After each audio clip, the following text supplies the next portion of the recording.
Di musajja mugezi bugezi nyo ntuzayo mutuwa si facts just atwandowooza ye opinion ye jali mukola ki jali mukuwa kati alego nodeno notugamba just nowadays ne defending and naso akola ki kwe defending foli mutula gakifaananyi kyana ate Kooti nayo jaga kifaananyi kya feno ojjawo otulimba limba oli ku YouTube channel agaliwo tuula kalira emboozi egwa makerenda. Katikkiro wa Buganda owekitiibwa Charles Peter Mayiga yavuddeyo n'agenda maaso n'okuba nti agumbulula abantu ab'enjawulo ababadde bagufudde omuze ogw'okubeera nti emikolo gy'okwanjula kimanyiddwa ebbanga lyonna nti baleeta ekifaananyi kya Ssaabasajja ne baleeta ekifaananyi kya Maama Najjinda wamu ne maapu ya Buganda. Olumu batera okuwerekerezaako ne kika we baba bagenze maaso n'okuba nti nno bakyazibwa era ne bafuulibwa abaana.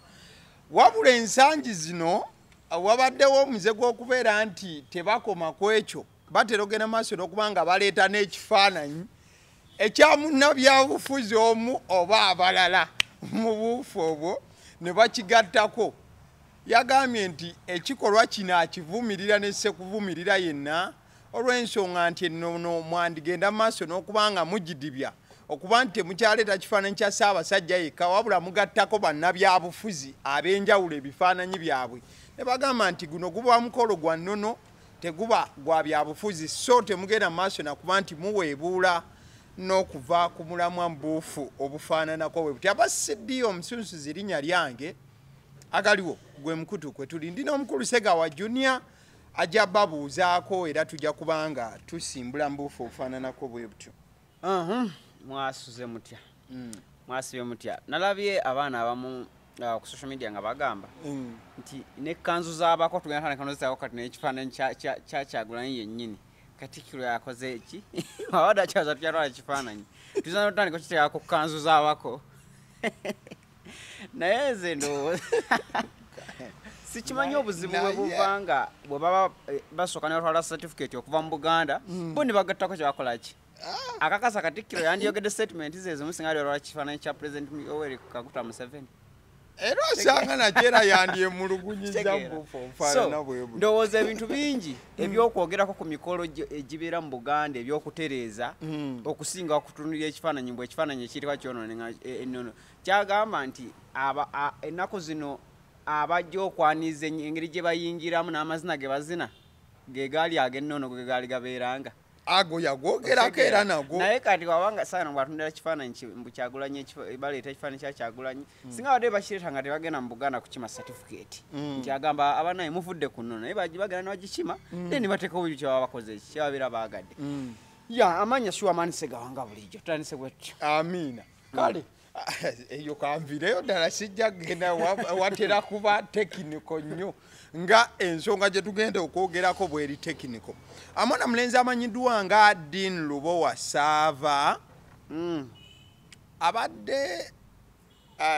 kugamba yatuula oba tugambe yatuula mu kifuba ky'owekitiibwa oba leader of opposition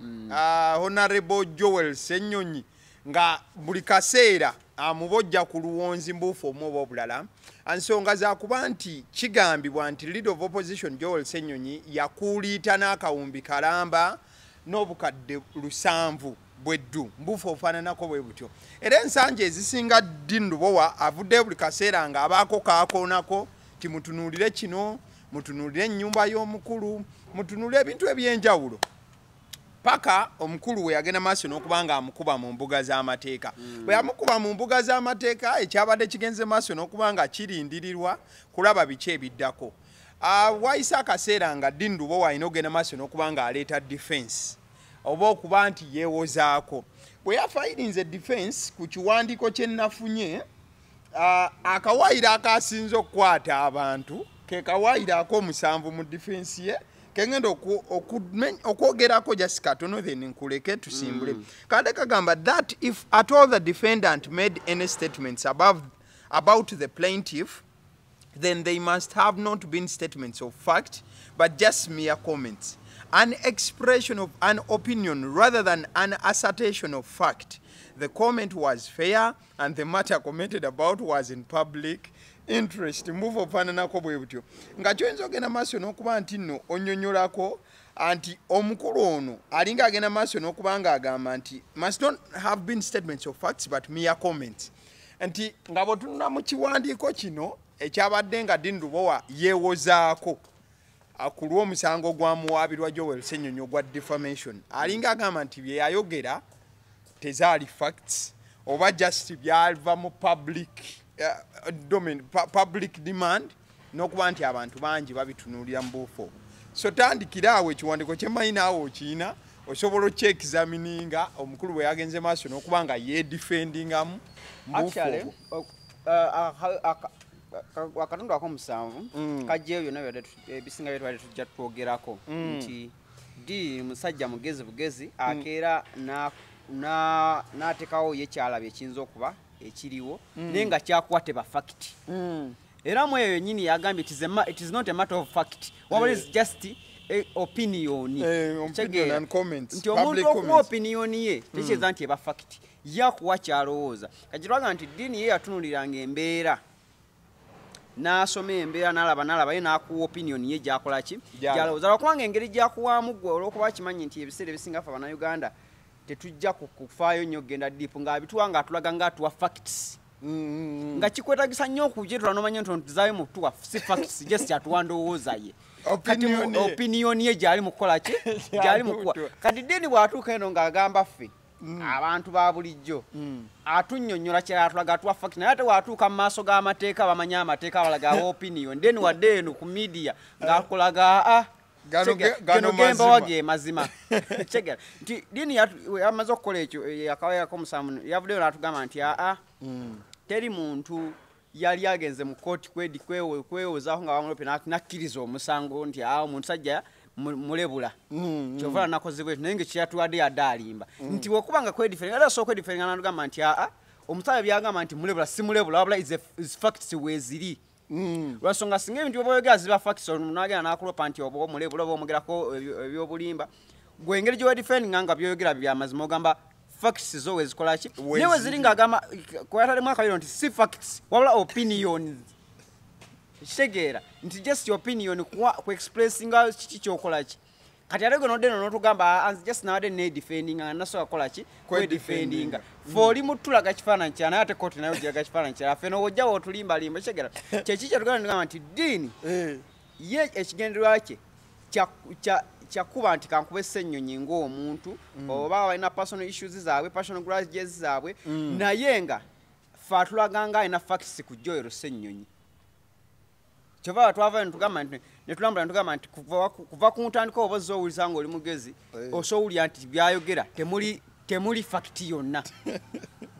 era ne kooti obenga wanatwalayo okwewozaako okwediferinga gyedifendinzemu ne kooti esokya nti ekituufu omusajja ntuyayogedde tembadde mu fakiti yonna just opinion kyegera nti osobola okuwa opinion yange neŋŋamba nti ndowooza nti gundi yali aka 1.7 billion then nowana ensonga zo lwaki olowooza but you don't have any fact lwaki olowooza nti yakola ki yalya bw'aba mu eyo ango Dean ajja kuba mutuufu era tujja suubira nti asobola n'owangula omusango nti atekwa asobola owangula omusango kugwa kyokwediferinga ogamba nti nze sirebula musajja I'm just giving my opinion ng'omuntu yenna oba nga comments z'abantu ab'enjawulo kwe najja opinions zange from the public nenfunako comments statements zange zenkola kizempa naye bwatugamba nti kugendera ku facts ziri nga we yali atusuubiza ffe twali tulowooza kubanga wali abantu bangi abaali baliyo nga bamanyi Dean waneeno kati watuuka agenda sosootola ki oluwombo agenda leeta kati facts naye kati ate gye tulaga alimu tulaga nti amateeka agalaga kifaananyi kirala ffe just fe abantu ffe bakyasigala nga akyawuddisa nga gyenagamba just nate needifending omuntu yenna nga defenda nti onookuteeka tolina kukkiriza musango direct onosooka n'oteekayo defendant naye ng'ate endifendinga gyedifendinga eraga nti eri fact yonna gyagenda tuleetera kubanga kati eyo endifendinga gyalaze kitegeeza kooti tegenda musabayo fact yonna ku biki byayogera azirongazataddemu nti it is not a matter of fact si facts zendi mu kwogera kati teeza kooti ataddeyo olwedde yedifense nti kooti temusabayo fact yonna kati gwabadde alina fact yonna togisuubira yes kubanga kitegeeza kooti weba wagenda mu kooti okuwoza kooti egenda lisinzira ku engeri gye defendingamu gyeba egenda odrivingamu kitegeeza naye akulaze neewozaye musinga batuka mu kooti agenda kwewozaako atya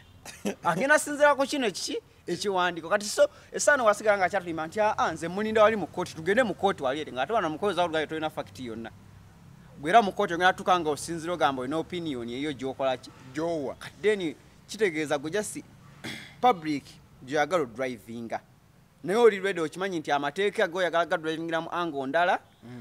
galaga opinion then ne public ogidrivinge mu ango ndala yesu wakwanti kati abamu bw'oba mugezi nnyo so kirano kati eno case tugiwadde nnyo obudde naye kati ena nnyo kyamakulu kyegenda kukola ki egenda beera nti kese nti yeddiini yafunamu nti na trendinga nafuna headlines ezenjawulo nafunamu views nazimba platforms zange zenkolera za social media chegera nti ye abakikoze eki naye nga tubadde tulowooza nti gena vaamu facts ezenjawulo ebyama ebyenjawulo ebiki naye kati endifendinga yokka gye yedifendi nzatoze nti abadde balinda ebyama abadde balowooza nti waliyo facts ezijja tewali nga we tuzze tukyogera kuva ku ntandikwa just yali dini yali bezi smart n'amanya bwe nkola eno move bweti ne bweti nsobola okuwuddisa public n'enjirowoozesa kino eno kitegeera n'ekirala nti yali planned nti nsobola wetuteekawo move eno bweti ne bweti Ssenyonyi nga bwalemedde nnyo ku nguzi tusobola omukola ki omukuba then ne tumusirisa ne tumuwuddisa mission y'okubeera ennyo ng'ayogera nnyo ku nguzi neeva buli wanayogeranga ku nguzi nga tumugamba naye sooka oyita 1.7 billion gyewakola ki gyewalya nti twamuzizika ekintu newankubadde tetukinaako fact naye tukiteeke mu public abeere nga buli wayogera ku nguzi lwa nsonga yali asinga okukola ki okwogera ku nguzi okyegera n'ekyokuba nti buli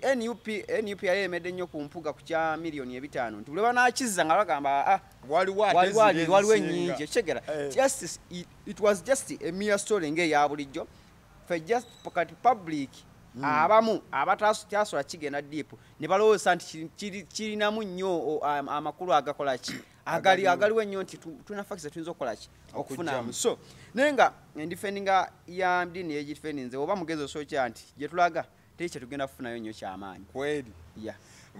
we go into the details kati saa zino tugendeko mu details ez'omusango ekirungi ekiriwo waliwo eyawaaba n'afayiringa ekiki omusajja naye yaleese defense eyiye nga Dini Lubowa the question is waliwo 1.7 billion eyogerebwako in question bwe tugenda mu kooti bwe tutyo omusajja ne yedefendinga bw'atyo tewaliwo birala biyinza kuzuukuka wakati mu keesi eno yagalagaana gegenda maaso n'okuba nti etambula nti bigenda zuukuka Dini mu kudefendinga kwe atumazeemu amaanyi mwengeri gye defendinze okitegeera nti engeri ekigambo kya soteka eri mu kooti okwedefendinga nti akye kino kyensuddeyo kwe tugenda otambulira kitulaze nti teri fact yo okwewoza kwe kwina tambulira it was opinion zali statements tezali matter of fact lwansonga singa abadde ya defense nagamba siri mu kulebula musajja wabula byenjogera ze facts aho twanigamira kati waliwo ebiyinza okubeera mu keesi eno anti laba yagambye siri mu kulebula musajja that is what he said yes. aga simulebula wabula ate byenjogera si facts wabula kiri ate Dini is saying I don't refute the fact that omusajja yalya kati n'amaana gamba it is my opinion but refuting a fact yakuba ndi omusajja yakola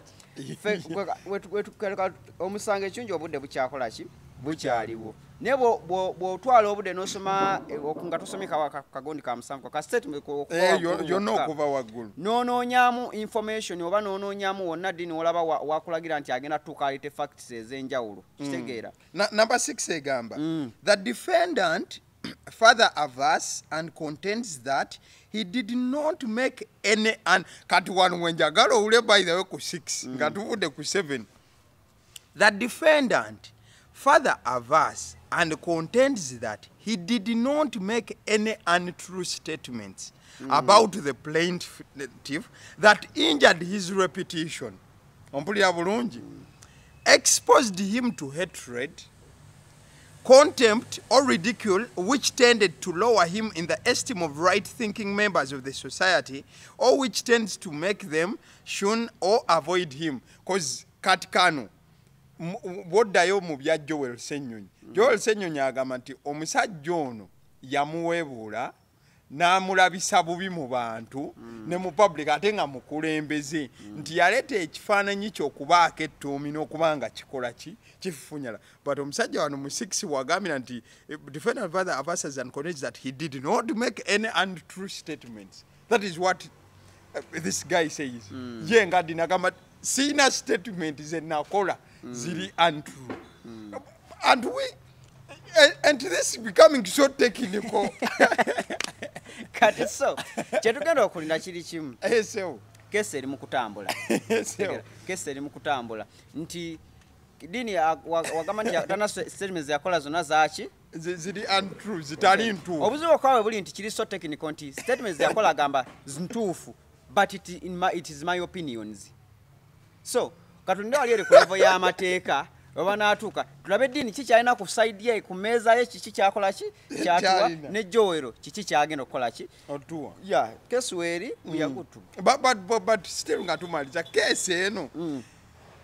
twasuubira ono omusajja nze ngamba ddiini yandibanga abateze enkolobe etya bino byonna bisobola okujja but essaawa zino waliwo essaawa y'okuba nti ddiini alina okwetaggulula ku 1.7 billion ng'agyetaggululako mu ngeri bbiri mu butuufu oba mu bukyamu mu kugyetaggululako kwonna kumusibya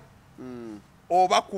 kumwejjeereza. Kati ngamba look at that point where ddiini alina okwetakkuluza ku musango guno because bino byonna asobola obigamba si my opinion and all that but bajja kugamba kooti opinion zo gwe zooleeta okuhatinga repetition z'omusajja. So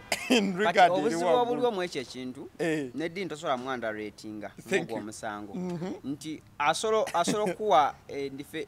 defending eje defendinze naye nga mu kooti amanyi ngenda kisimatuka bwe nti okitegeera nsonga ebintu by'amateeka bizibu ayinza oba ne chief yesembayo ayinza okuba ne pulaani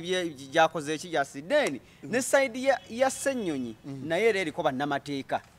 kitegeera abasobola otunula mu ngeri ddiini gye defense namanyi nti kati ono step eno gyakola ki jazzaako kitegeeza tuba tugenda we tuba tuli baku eiza kumusingisa musango tulina muyita side eno it is about nti ekintu bakikasasuka ku mateeka ebiseera ebisinga ebizibu kuba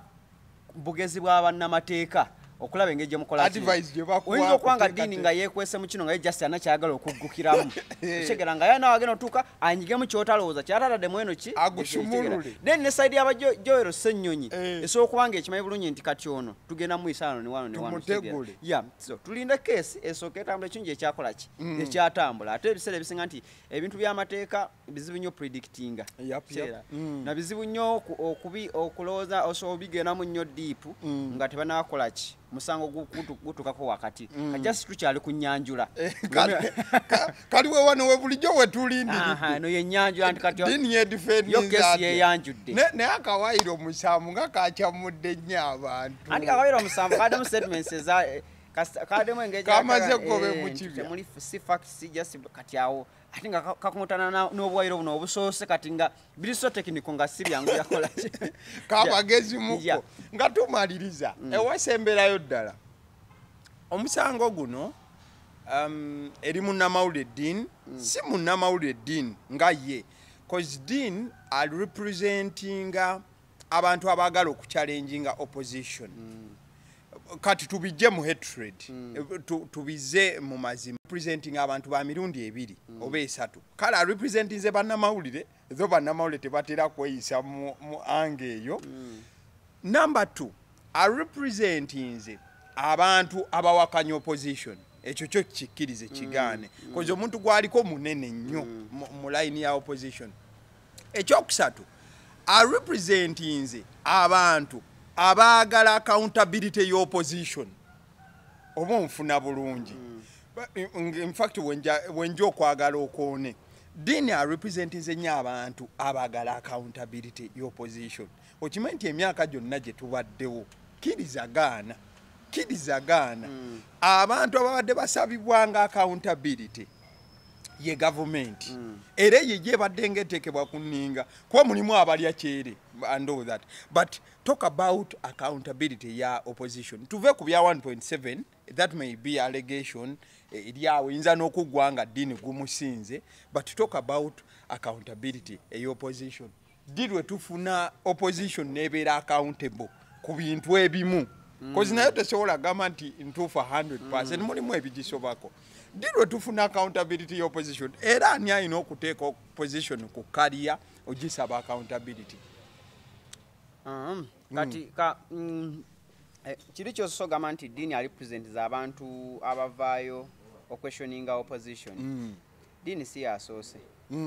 Abantu bangi ne bannamateeka ab'enjawulo bazzenga questioning opposition ku bintu ebimu oba abakulembeze opposition. Mu kalulu akaggwa twalabako Mabirizi ng'atutte Robert Kyagulanyi sentamu mu Kooti ku by'okusoma kwe. Kitegeera era Kyagulanyi n'avaayo nannyonnyola in details yasoma atya n'ebibuuzo byali bimubuuzibwa nti naye empapula zo wano eno n'emyaka by'oyogera nga tebikwatagana bulungi n'avaayo n'annyonnyola dini si yasoose nti dini ye yandiba kujoyero Ssenyonyi naye ate Mabirizi yali ku Kyagulanyi yennyini era ekintu ekyo kyakwatibwa nga ebiseera nga Mabirizi akyali nga agututa omusango gwo mu Kooti kyali ku mimwa gy'abantu nga omusajja waba teyasoma tagenda kwewandiisa omusajja ebitabo bye tebikola ki n'avaayo in details n'abikola ki n'abinyonnyola. So olumu lwaki opposition ebiseera ebisinga ebadde tewanya accountability oba kuba muntu vaayo questioninga kuwalirira nti ebiseera ebisinga nti sente ezibeera mu opposition ebiseera ebisinga zibanga za kibiina azini za kibiina tosobola kikomparinga na government. Government sente zayo zerogamba nti government nti yekulemberamu oba ye handlinga budget yeggwanga eddamba sente z'eggwanga ezaki nti opposition batemana kwezo sente okujiwa ne bagamba akale gwe tukuwaddeko sente bwezi ky'omwaka ogwo kitegeera nti sente ezo bagiwajjwa ziba nga za kibiina kati so ki abantu balina okubuuza ennyo oba okukola ki okubuuza accountability y'ekibiina be bantu betugamba nti dini yandiba omutuufu ogibuuza nti osoogamba nti nze ndi munnakibiina numirirwa ng'omunnayuganda nsonga ekyo ekibiina kyabaki ky'abannayuganda oba omunnayuganda yenna ate kiri mu kulwana okulwa kozi gye twagala nti njagala opposition ku ssente zeefuna omwaka oba nti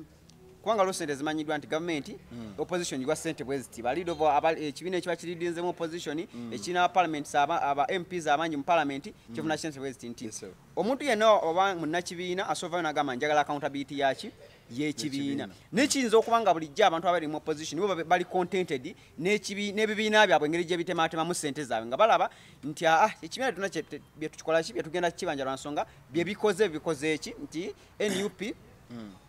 evuddeyo nekola ki nezimba ekitebe netujja muki kati ng'oli talaba wagamba nti ngenda gamba opposition oba NUP njibuuze sente zimwakola ki sente zebawazirira lwansonga ebikolebwa bikola ki birabika tegera olumu ebiseera bisinga ekireetera government ne bagibuuza accountability kwe kuba nti sente eziba ziri mu budget ezaweebwa government zigenda kukola kineeno tebirabika kigera bwe bagamba nti twayisa sente z'enguudo sente bweziti ne bweziti naye ng'ate enguudo tozikola ki ne bagamba nti twayisa sente ezigenda mu ddwaliro ly'e Lubowa nga terirabikawo kigera titwayisa sente ne tuziwa kampuni ya gundi ne gundi nga teriiko eyo kyekireetera abantu okubuuza accountability accountability ebuuzibwa nga ebikolebwa byemusuubizwa abantu okukola mu ezo ssente tebirabwako okitegeera naye buli wabaawo ebirabika nti bannaye kino kikolebwa tya NUP yaddidde wano eno negamba lino essomero tulifuula eri abakulembeze ab'enkya nga tukola ki tugezaako okutendeka abaana abanaabeera abakulembeze abaki ab'enkya kati omunnakibiina amanya nti kati section ya ssente yalazaawo kati section ya ssente eno egenda mu offices z'ekibiina zikina mu ggwanga mu bitundu ebyaki ti zino ssente entono nnyo ziba za kibiina nga ki nti munnakibiina ayinza obutabeera nnyo concerned kyova olaba accountability ebiseera eba ntono omuntu okujja okubanja position tuwa accountability kitegeera lwansonga nti bwegamba nti tugembe ziba biliyoni oba tugembe biliyoni 3 Oshegera nti oba buli mwaka bilioni 3 kyangu nnyo omuntu okutunula n'agamba naye kituufu zo bilioni 3 n'ekibiina ziyinza okuba tezimaana kibiina ku mirimu ekibiina zirina okukola ki mu financial ya bilioni 3 nga tezikola ki kiso kizibu omuntu okujja agamba nti kati ngenda kutema buuze opposition temere embuulire lwansonga nti n'olumu sente ebibiina by'opposition okuba nga zisolo sente ezo mmala mu financial ya zigattako abantu abenjawulo okuva ebweru w'eggwanga abavujjiriro kitegera abavujja sente bakola ki ne bateekamu so ebiseera ebisinga nti ogenda laba nnyo abantu nga bakwestioninga gavumenti lw'ebyo gavumenti ekintu kyegambye neeyisa budget n'ekikola towulira abantu nga babuuza accountability ku kyo okitegeera tebabuuza accountability ekyo kyetakoze naye nga sente zaayisibwa kyebagamba ne gavumenti musooke mutuwa accountability ku kino mutuwa accountability ku kino lwansonga nabadde mpulira Joel Ssenyonyi nga oyabadde akola speech ye ey'okuddamu okwogera kwa president ng'ayogera nti eddwaliro ly'e Lubowa sente ziri liddawa ng'ayogera kuba investors abenjaba bazze bawa sente naye nga bwekyanga bawa sente yayogedde ne ku kyuma kya sukali nti investor wa sukali lwamuwa sente kitegeera naye sente teri wadde empeka ya sukali yali efulumyeeyo kitegeera so accountability egenda buuzibwa nga ku bintu ebyalina okukolebwa nga sente zaayisibwa naye nga tebyakolebwa kyekyo thank you nga tumaliriza ne wano njagala tukonewo tuveewo ebbanga ddene waliwo ekigambo ekimanyiddwa nga propaganda okiwulira nnyo ebiseera bingi gavumenti naddala NRM naki badde nga bagamba nti opposition ebateekako nnyo propaganda mu buufu obwo okubaako byeyisaawo n'okubasiiga ettomi but mu myezi ng'ebiri gino tulabye nnyo this time round ng'opposition efeesingibwa ekintu kyeyita propaganda omwabadde n'okuba nti nalabye n'ekibiina kya NUP kyennyini kyavuddeyo omukulu David Lewis Lubongoya ng'alina ebiwandiiko ebimu byagamba nti biri ki fake naddala ebyembalirira n'ebintu ebigwa mu kkowe eryo propaganda essaawa zino nga n'opposition etandise okumulozaako how do you think these guys have to contain it mu buufu obufaananako bwe buti olw'ensonga ensi ya social media kati propaganda buli wajja spreads like wildfire propaganda ebbanga yonna abaddewo ku side ya gavumenti ne ku side ya opposition gavumenti ebaddeza olumu ebadde efunanga propaganda natali propaganda naye opposition ebadde olumu efeesinga propaganda si ku guno omulundi gwokka okoonakaawo kankuyimirizayo katini waliwo abamu abagamba nti opposition buli weefeesingibwa ebintu nga bituufu opposition ekitaaminga to propaganda because zinkubulira public comment still in that line amayinda nagamba ekintu kimu ekyawula propaganda n'amazima zijje bayita evidence okitegeera ekintu kyonna ekijjawo propaganda kuleeta bujulizi kitegeera nti katugambe wano eno ebiseera bya gavumenti yavaayo negamba nga Lumbuye yali abasigako propaganda but ku nkomerera wonna wamaliriza Lumbuye addiridde ng'era akoze eki amaanyi gamukendedde lwaki propaganda ebbanga yonna waatabako evidence amufulumya amala n'akola ki then opposition ebbanga yonna ebadde nga ne propaganda olumu abadde nga agiteeka kuba batugamba Kyagulanyi bamukwata n'emmundu mu Arua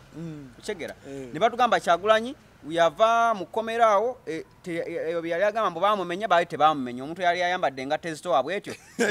okitegeera nti gavumenti ebadde ng'efeesinga propaganda n'opposition efeesinga propaganda lwakuba ekintu ekyawula propaganda ye evidence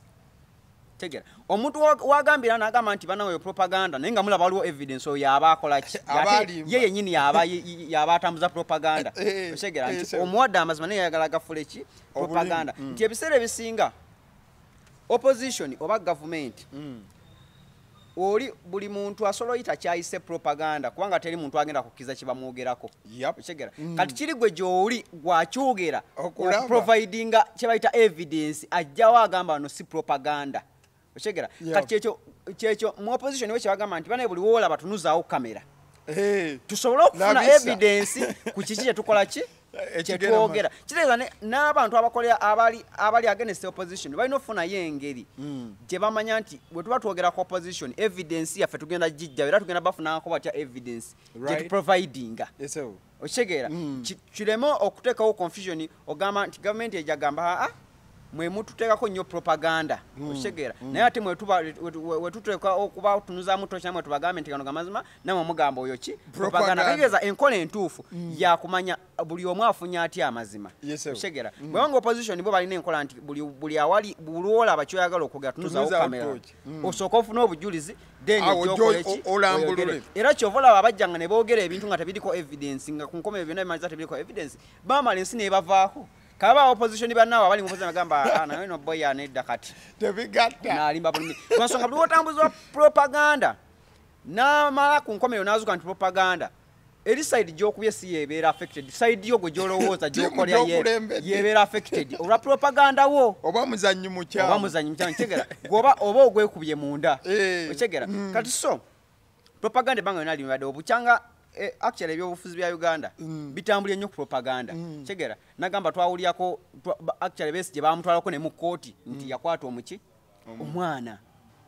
okyegera nenga byagala era bigenda tuka mu kooti kubanga teri bujulizi bulaga nti kyekiraga nti ono propaganda so propaganda yinza okukwata tatandise ku opposition eno yokka oba tatandise ku guno mulembe gwokwo ebyobufuzi abaddewo ku before ng'ajja atambula just kati nti atulina okiyiga nti ekyawula propaganda n'amazima nenumanya nti aba evidence twandibadde mu generation nga generation okuba nti internet egenze nnyo abantu kati buli muntu alina kamera buli muntu alina asobola ku accessinga information ne tuyiga buyizi okwawula propaganda n'amazima nti omuntu singa abakoze statement sola giwuliriza nti anenzijjamu ono propaganda oba amazima okusinga wali emabega batugamba nga bugambye ekintu nga tosobola kwawula propaganda n'amazima ezo olinda ku TV kyekuwadde munnamolo ekyagenda okukugamba oba munnabyabufuzi kyayogedde tulina okweteekamu fenga ffe oli wayogera statement nga tonababeera biased nga tonabagamba oba ndi ku side ye oba nga tonagamba nti oba oyo muwagira oba simuwagira kusooka kumanya information gyayogedde yo ntuufu shegeera awo kyekigenda otuyambako okwawula propaganda n'amazima kiyamba ffe public kumanya kubeera equipped ne information kulema kutwala kintu kikyamu naye buli natugeza abatuvuge nga buvuzi oli yagadde atusule mu propaganda actually nti guno omulembe gubadde abamu batandise okikola okitegeera nti ng'ovuddeko ne ku bannabyabufuzi ne mu bayimbi edda oli yapanga nga stunt ne trending nga mawulire ne kati guno omulembe nti abantu batandise okubeera informative nti osobola okukola stunt ne bamanya nti eyo stunt oli ajja n'abikubamu ebituli byonna nebiyiika kati ne mu byobufuzi kye tulina oyiga nti waliwo abajja oli nga general ateekawo statement kitegeera propaganda ne propaganda era ifanagana nga stand nti omuntu ateekawo statement nga teriiyo nga alina kyagalo yisaawo kati kiri gwe gy'oli okusooka okunoonyereza n'obaako information kansoka entegeere kitegeera kikyayogera background yaki eri ekya ne information gyampa eri etya then tusobole okwawula propaganda kuki ku mazima obubaka bwe obusembayo nga tuva obubaka bwange obusembayo bwebo kale tubadde ne Xegawa Junior era obubaka bwe obusembayo buli mu bupompaana nako bwe butyo abasidio nsunzu ziri erinnya eryange agaliwo omukutu kwoli genda maaso okuba nti yo likinga video eno Rukia yabadde ku camera. Thank you so much.